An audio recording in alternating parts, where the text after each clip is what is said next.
Okay, we're part 4, Federalist 38. We are in the middle of the long paragraph number 7. Long 7th paragraph. And Madison is going through a list of incoherent, not very clear, not very matching criticisms that anti-federalists are making.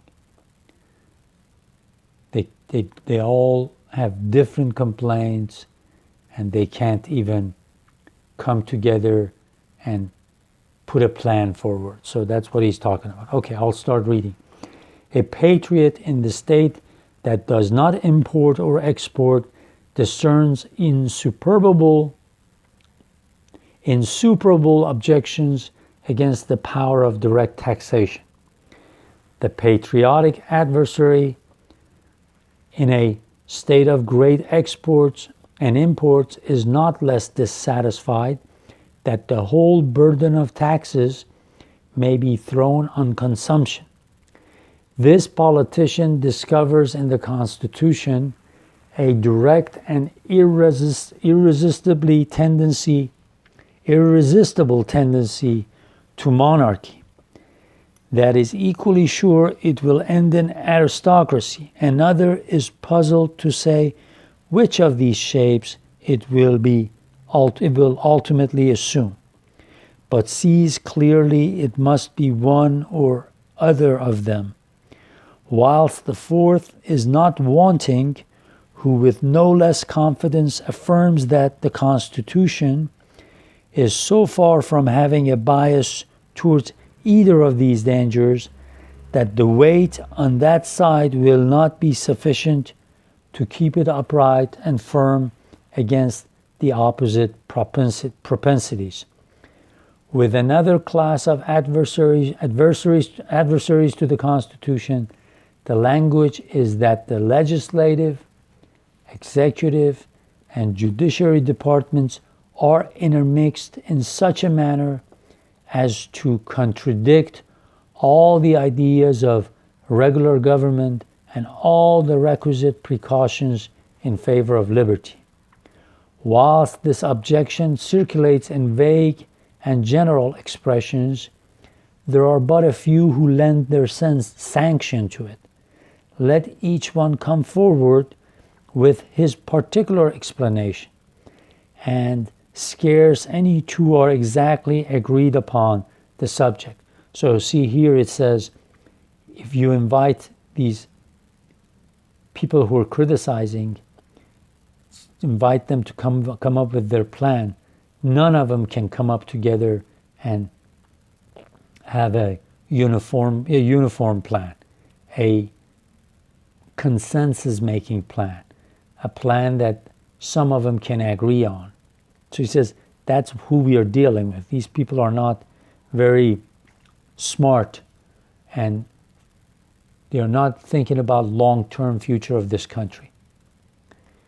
In the eyes of one, the junction of the Senate with the President in the responsible function of appointing to offices instead of vesting this executive power in the executive alone is the vicious part of the organization. To another, the exclusion of the House of Representatives, whose numbers alone could be a due security against corruption and partiality in the exercise of such a power, is equally obnoxious. With another, the admission of President into any share of a power which must ever be a dangerous engine in the hands of the executive magistrate is an unpardonable violation of the maxims of Republican jealousy. So he says, all these people are criticizing us because for one way or the other, they are saying this is supposed to be division of powers, separation of powers. But what you have done is, let's say, in nominating and appointing judges to the federal courts, you have given this responsibility to the president to nominate and for the Senate to approve. He says, why have you mixed these two? And Madison, Publius is going to say we have had to do this to keep the checks and balances in place. Not only the separation of powers, but the checks and balances. Now later on in other Federalists, he'll be explaining these. But he says, look, these people who are criticizing us are not thinking like we have. We've sat together, we've thought about the long-term, the future of the United States and how to frame this government where you'll have checks and balances, separation of powers, that the government will have energy to do what it's supposed to, not like the Confederation who's weak. So he says, people who are criticizing us are not thinking about these things. No part of the arrangement, according to some, is more inadmissible than the trial of impeachments by the Senate, which is alternately a member both of the legislative and executive departments. When this power so evidently belonged to the Judiciary Department.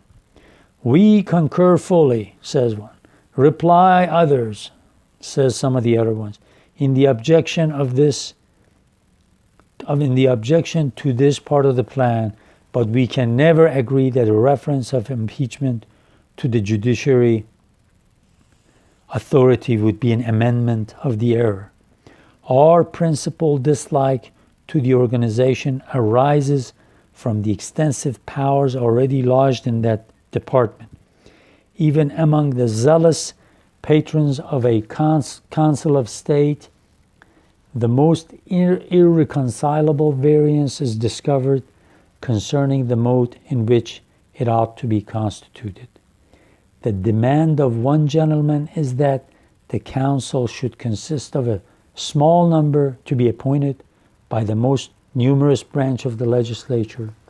Another would prefer a larger number and considers it as a fundamental condition that the appointment should be made by the president himself. See here, one of the things about impeachment that he said, let's say if you want to impeach the president, the House, decides to impeach the House of Representatives, but the Senate has to find whether the person is really guilty or not. The trial happens there. That's why he says that anti-federalists are saying, why should the Senate participate in impeachment of presidents or the judges? He says, these people have not sat down and carefully looked at the Constitution to see how we've separated powers. Yet there is a small sphere. There's one little area that we've made the power almost concurrent.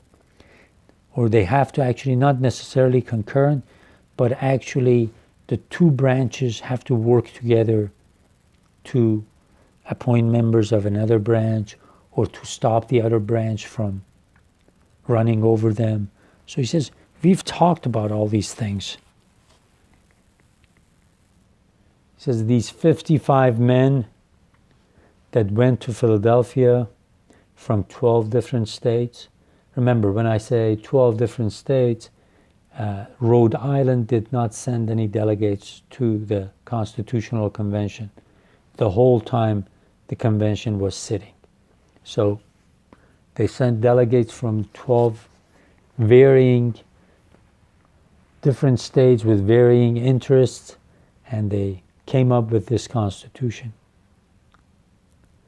And it's just like he said in the last paper, this is no theorizing. We had to find out what's acceptable to others, what's not, what's acceptable to us.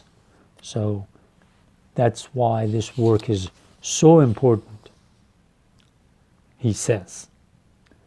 And it can give no umbrage to the writers against the plan of the federal Constitution.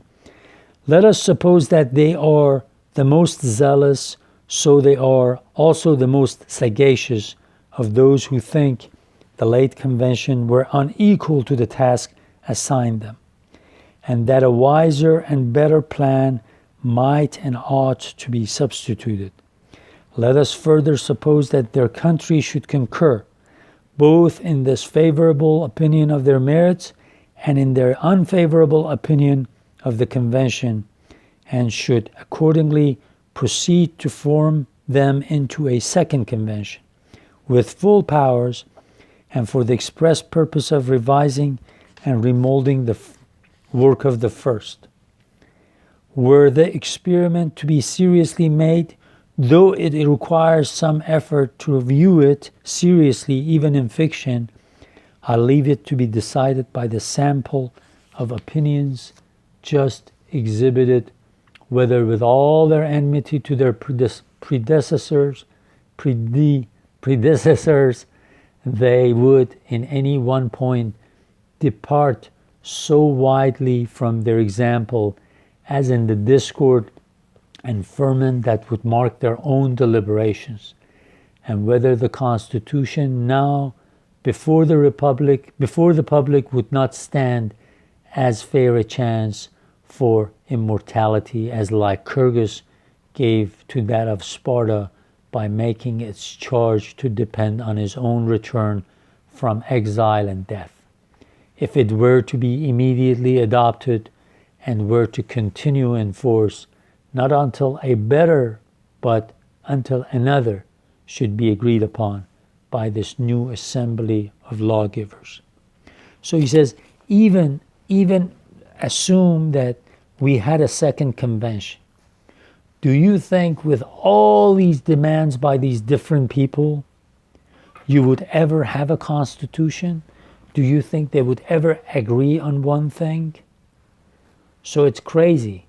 Just because you want to see another convention, you're not caring whether that convention is going to bring you anything better or not. Because he says, I guarantee you, all these people with these many disagreements getting together, they are not going to be able to come up with a constitution for this country.